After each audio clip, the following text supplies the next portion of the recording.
Good morning. Merry Christmas. Welcome to Big Facts. I'm your host, Aaron Barrison. Justin is enjoying his holiday with his family today, so I will be going solo. I got posed a question last night that I want to break down about the 76ers. There's a lot of people that think I'm being way too harsh on the 76ers after one game. So we'll break that down. I'll talk about what I was sent, but I'm sitting in bed last night and I got my eggnog this morning. I was drinking a little bit last night. Every year, we're so connected on social media.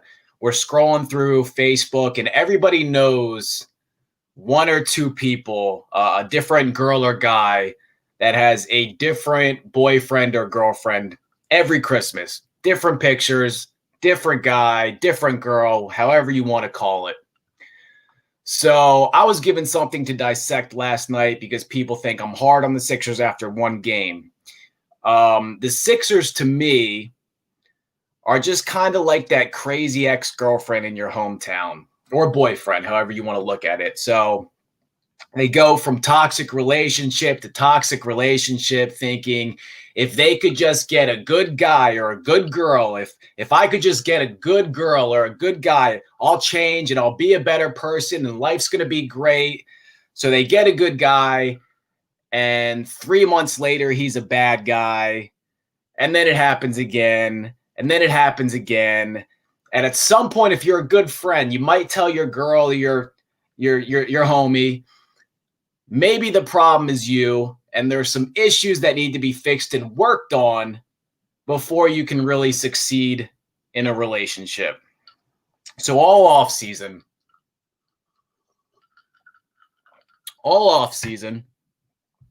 I've heard, well, Brett Brown, he couldn't handle Joel and Ben. The egos were too big. And Doc Rivers, he knows how to handle egos. And last time he had Tobias Harris, he was phenomenal. Does that sound familiar to anybody, given the situation, the circumstance I just presented to you? Have you ever heard this from a girl?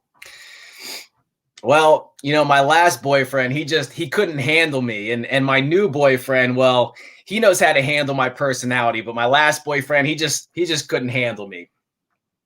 So the 76ers, I know we've all heard it. The 76ers have a new boyfriend, and it's Doc Rivers, and he's the savior, and he's way better than the last guy, Brett Brown. And I'd agree with that. Brett was really good during a rebuild, and then terrible when he got some stars and some egos. But there's some flaws that when you're dating, you're not going to accept from your partner. For instance, cheating. Nobody's going to accept the other person cheating on them, right? So you need to simply do what the relationship requires for it to succeed, right? So I'll get into those issues, but I want to break down what was shared with me first. There's a 76ers thread going around, and for anybody that's just joining, I'm doing a live off of my phone and off of my computer, just in case I lose connection on any of them. There's a thunderstorm here. It's windy, so just let me know. So the thread that's going around with the 76ers is that something happened in the game last night that rarely ever happens. And the optics weren't great. It says the win was better than it looked. The optics weren't great. The offense looked sloppy, and we struggled to separate from a fringe playoff team in the Washington Wizards. It goes on to say that all things considered, the Wizards shot 48% from three, and we shot 28% from three. So there was a difference for those who didn't watch or those who don't know of 5 3-pointers. The Wizards made 5 more threes on 1 less shot. The 76ers shot a total of 28 threes, and they hit 8. The Washington Wizards shot a total of 27 threes and hit 13 times. Okay. So how hard is it to win an NBA game when your opponent is that hot and you're that hot and your opponent is that cold, or vice versa. The last 75 games where one team shot over 45% and the other team shot under 30%. In those games, the better shooting team went 72-3. So people were basically encouraged that we found a way to win the game. So for anyone looking at this on the surface, it makes sense, especially considering that there was basically no training camp, very limited preseason for the players to play together and mesh. There's some new pieces, so on and so forth. But I decided that given that viral thread, I wanted to dig a little deeper into this. So last year, the Wizards let up 120 points per game. They were 30th in the league. 30th in the league. They were also 30th in defensive rebounding. So teams were getting multiple opportunities on offense in the half court to score against them. They were probably giving up a lot of offensive rebounds. So they're a bad defense. They're a terrible defense. The other night, the 76ers destroyed them inside the paint. So even though the three-point disparity was huge, they still shot a better field goal percentage for the game. They got 5 more offensive rebounds. They had 26 more points in the paint. There's nobody on that team, anybody on the 76ers is afraid of at the rim. Thomas Bryant is their center. He's 6'10", he's 250, he's a nice player, but he's nowhere near the talent or the skill level that Joel Embiid or even Dwight Howard, for that matter. He's not nearly as athletic as Dwight Howard. And he's not going to stop a guy like Ben Simmons at the rim. Ben Simmons is 6'10", very athletic. He's actually got more of a Tobias Harris build. So that's their center. The Sixers shot 7 more free throws than the Wizards did and did it at a higher percentage. They had 4 more steals. They had 3 less turnovers. And the only reason that the Wizards didn't have a chance to tie or win the game at the end was because when the 76ers were up 2 points in their half-court offense, which was mostly atrocious for a large part of the game, the Wizards had such a bad defensive lap, such a bad mental lapse, they left Ben Simmons in the only place on the basketball court that you can't leave Ben Simmons, which is wide open right under the rim. So that viral thread is going around. That's my take on that game and game 1 of the season. But I want to go deeper than that because all that stuff is surface. Most people could see that. All they really have to do is look at the box score. So let's dig deeper. So the 76ers last year finished 6th in the East. So let me give you 2 scenarios that if you told me before the season, I'd probably believe one. I'd question the other one pretty hard. Hey, Aaron, the Bucks signed Giannis to the max. He's staying. They added Drew Holiday, so they have 3 great scoring options now. Giannis is going to be an MVP favorite again. The Bucks will finish 1st or 2nd in the East, and they'll get over the hump this year, and they'll get to the finals. I'd say, okay, I can buy that. I don't love it because I'm at the point with Giannis and the Bucks where I'm like, prove it. You're a back-to-back MVP. Your team has the best record every year. But I can buy that maybe this year Giannis can get over the hump with Drew Holiday, even though some pieces in their bench are gone. And then somebody tells me this. The 76ers still have Tobias Harris contract. Ben Simmons still won't shoot the ball. We added Danny Green, Seth Curry, and Dwight Howard. And all of a sudden, we're going to hop over 5 teams and get the number 1 seed and reach the finals for the first time since when Allen Iverson was here in 2001. Oh, by the way, KD looks like he did pre-injury, and Karis LeVert, who had multiple 40 and I think multiple 50-point games last year, I know he had 1, is now their 6th man, and Kyrie is also healthy, and they're being coached by Steve Nash and Mike D'Antoni. And oh yeah, Miami has the best coach in the league, and Tyler Hero and Duncan Robinson emerged and gave Miami some of the best spacing in the league. And they still have Jimmy Butler and Bam Adebayo. And oh, yeah, Jimmy's happy. And oh, yeah, Jason Tatum and Jaylen Brown are now a year older. And oh, yeah, the second and third best coaches in the Eastern Conference are Brad Stevens and Nick Nurse, not Doc Rivers. What are we talking about? My case for James Harden, I know people hate it. I've been defending Ben Simmons for years, so I don't want to hear the Ben Simmons stuff. My case for Harden has always been very simple, and I want to bring up a point about Tobias Harris' contract before I get into that. So give me a team, anybody watching, listening, anybody watching this, give me a team that had a good playoff run last year that has a player that gives you Tobias Harris output with the contract Tobias Harris has. Give me a good playoff team from last year.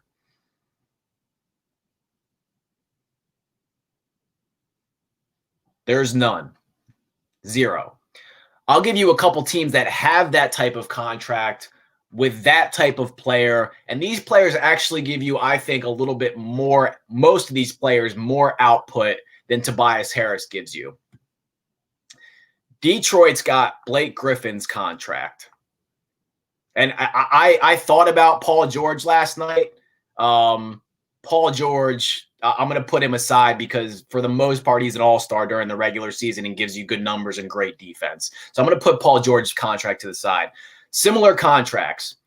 Detroit's Blake Griffin contract. Kevin Love's Cavs contract. Andrew Wiggins' Timberwolves contract, who's now with the Warriors. Al Horford's contract, who we had to trade a first-round pick just to get rid of. And Russell Westbrook's contract, who hasn't been back to a conference finals since he played with Kevin Durant in OKC, and John Wall's contract with the Washington Wizards, who's now in Houston. Which of those teams is competitive in the playoffs? Most of those teams aren't going to be in the playoffs. But let's move on to the second issue from last year that still needs to be proven and fixed before anyone can even consider calling the Sixers a contender. It's the only other problem. Ben Simmons still won't shoot the ball. It's the same two problems. So if you're not going to take, and I don't want to hear, we'll give them time, give them the season. If in game one of a regular season with no fans in the arena against one of the worst defenses in the NBA, when you're left wide open, if you won't take a three-pointer in the opener to start to work on it, or even just a couple shots, you're probably not going to take them all year. So there's two other guys in the league that basically run the point guard or the point forward for their team that people would consider all-stars that can't shoot. Giannis and Russell Westbrook. And I like both the players. I love the way both of them play. They give you 110% all the time. I really like those two players. I've just watched them over the last couple years. Giannis is a two-time back-to-back MVP with a team that's had the best record in the East for the last two straight seasons. I think both they actually had the best record in the league, if I'm not mistaken. They got beat by Toronto in the conference finals 2 years ago and then couldn't make it out of the semis last year. So now, given that information, I'm supposed to believe that the guy on the 76ers, who they drafted number 1 overall, who's in his 5th NBA season and still won't shoot, is supposed to space the floor enough offensively to get us over the hump in the playoffs. The point is, I'm not overreacting to the first game of the season because the regular season doesn't matter anymore. The issues with the team remain the same. You can't have a defensive player on a playoff team with a playoff coach sagging 15 feet off of Ben Simmons, clogging the paint for your best player and not giving his teammates enough space to operate a half-court offense. They can't even keep Ben Simmons in the end of close games in the playoffs for fear of his shooting and fear of his free throws. He's been off the floor a couple games. And so I'm being told that they're going to be a top 3 seed in the East. Like, that would even matter. By the way, they won't be. But if that happened, by some luck, some guys have a poor season on other teams. Someone like KD re-injures himself, God forbid. James Harden is out there, and him and Kevin Durant are two of the best scorers in NBA history. Nobody's arguing that. Ben Simmons is being sagged off 10 feet. James Harden is praying someone gives him 10 inches of space and he's pulling up in your eye, or he's getting to the rim and getting to the free throw line. So I don't want to hear about Simmons' defense. It's phenomenal. I'm comfortable getting James Harden and giving some of that up when I have Danny Green as a lockdown wing, Matisse Thybulle as a lockdown wing, and I have Embiid and Dwight Howard patrolling the paint the entire game. So if you think this team can win right now, why wouldn't you want James Harden? So people tell me, well, you don't leverage. The answer from most 76ers fans is you don't leverage Ben Simmons' future for a 31-year-old player on a 2-year contract. I disagree. That 31-year-old player has months where he averages 40 points per game. The 76ers in the third quarter against one of the worst defensive teams in the league the other night didn't score a bucket until they were halfway through the third. And that team that I watched is supposed to be KD's Nets, Giannis Bucks, or the Miami Heat and place top 3 in the East. No, it's not going to happen. Even the Celtics, who I would consider a 4th or 5th seed in the East, have been whooping their ass for 3 years. They get out coached by Brad Stevens every single year. The coach is great. The issues remain the same. My ex-girlfriend has a new boyfriend. Maybe this is the one, or maybe she just hasn't fixed the issues yet. I don't know. You guys tell me. Leave your comments. Leave your questions. To answer some of these comments, yes, Tobias has to go. If you can get him in a package for James Harden, great. It still doesn't fix Ben Simmons' shooting issue, but anybody would obviously prefer James Harden over Tobias Harris. I think they do need a third star. It is not Tobias Harris. I know a lot of you think that Tobias Harris' contract is the biggest problem, but I want to make one last point. Tobias Harris' best attribute is his isolation, right? So Tobias Harris, a lot of times you'll see Ben Simmons come up the floor. Tobias Harris is over here. Danny Green's over here. Joel's in the paint. Seth Curry's running baseline to baseline based on the offensive ball movement and the defensive rotations, trying to get someone to penetrate so he can hit an open 3. But the fact remains that Tobias Harris is on this side. If you need a bucket and you sign Tobias Harris to get you that bucket, and someone's defending Ben Simmons from the top of the key but sagging 15 feet off him, let's just pretend Tobias Harris is on the left wing, and Giannis is guarding Ben Simmons because they're around the same height, almost the same athleticism, and he's sitting at the foul line or a little farther back, avoiding a 3-second call, but sitting at the foul line while Tobias Harris is being guarded one-on-one. Well, Tobias Harris now can't go right because Giannis is waiting at the foul line and he doesn't have to go guard Ben Simmons. So your best ISO player, who's not even that great of an ISO player when it comes to the NBA, has one option. It's to go left. The defender knows he has one option. It's to go left. He can't go right because he's going to run into Giannis, and the only thing he can do right if he goes right is pull up for a mid-range shot. So until the spacing gets fixed on the offense, the half-court offense is not going to work. The 76ers are going to be a 4th seed if they're lucky. I think they're going to be a 5th seed in the East. We'll see how the season goes. questions, comments, leave them. I'll be here. We'll be back Sunday with some football. Merry Christmas to everybody. I'm going to enjoy the rest of my eggnog. You guys enjoy scrolling social media and seeing who your exes are with this year.